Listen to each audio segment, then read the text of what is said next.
Hi, I'm Christine Barnes and welcome to my 9-part series on color and special effects in quilts. Now I love illusions like transparency, luminosity, luster, and opalescence. And what these effects have in common is a sense of light, either coming from beneath the surface, within, from above, to the side, or through layers. And that's why I sometimes call them light effects. Now words are great for describing these effects, but visuals are so much better, so let me breeze through some examples so you can see what you're in for. Now I start the series with 3 color concepts: value, temperature, and intensity. And they may sound intimidating, maybe even boring, but they're the building blocks of color and you need to understand them to create these special effects. Value is about the lightness or darkness of color, and in this example you can see how dark values are coming forward, light values are receding, and it's creating the design. Now in most traditional piecing and in some non-traditional piecing, dark values generally come forward and light recede, but there are exceptions to that rule.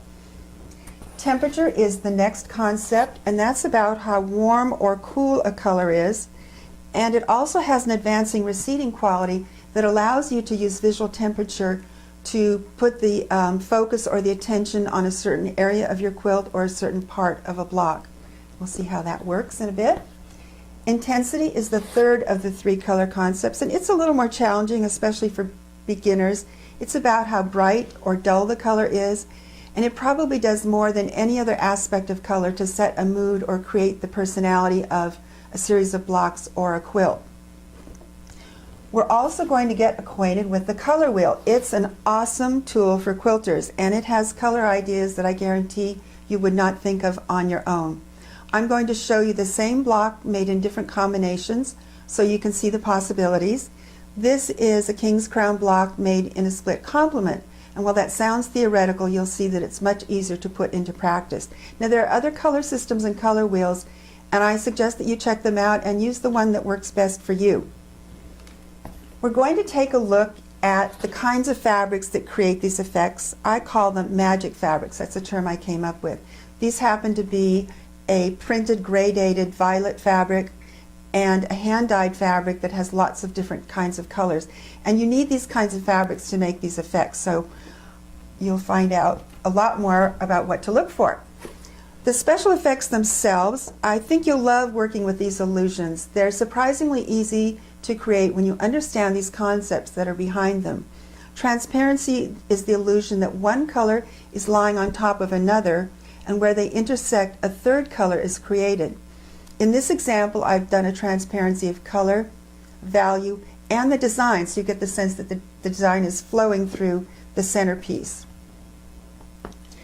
The next of the special effects is luminosity, and I have a recipe for creating luminosity. This is a very simple example, but you can see that by using 2 kinds of fabrics, warm intense and darker and cooler, you get the sense of glow. And the darker the outer fabrics are, the greater the sense of glow. Luster is the next effect, and that is the illusion that light is bouncing off the surface or that light is reflected. Luster and sheen are sometimes used interchangeably. There are several ways to create luster, and I'm going to show you how to cheat to use specialty fabrics to get this effect. Opalescence is the last of the special effects we'll look at. And again, there's a traditional way to create opalescence, and then there's a way to cheat, and I'll show you how this block evolved into a quilt top that's really quite different from what I started. Now the color studies will be available on the website. You can download them for every lesson. I think you really like working with them. They're a great way to try on color without the commitment of having sewn them. So I've been teaching color now for about 15 years, and I'm here to tell you that it's more about practice than talent.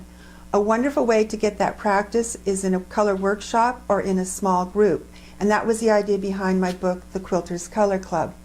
In it, I take a very simple concept-by-concept approach with short lessons, easy exercises, and lots of examples of fabric, blocks, and quilts. I'm hoping that you will form your own color club with a group of like-minded friends. I tell you how to do that in the first chapter because it's such a great way to work. You'll learn so much from each other and you'll have a lot of fun. Now you can also go through the book by yourself, and as I say in the intro, Even if you're on your own, you belong to the Color Club. So before we dive into the lessons, I invite you to visit my website, christinebarnes.com. There you can see more of my work, books, patterns, color wheels, and kits. You can also sign up for my color newsletter, Christine's Color Connection, and read back issues that have articles on things like transparency, luminosity, neutral color. So welcome to my series. I hope that by the end of these lessons you'll be working with color in a new way, creating these special effects, and making quilts that you love. I'll see you next time for Lesson 1.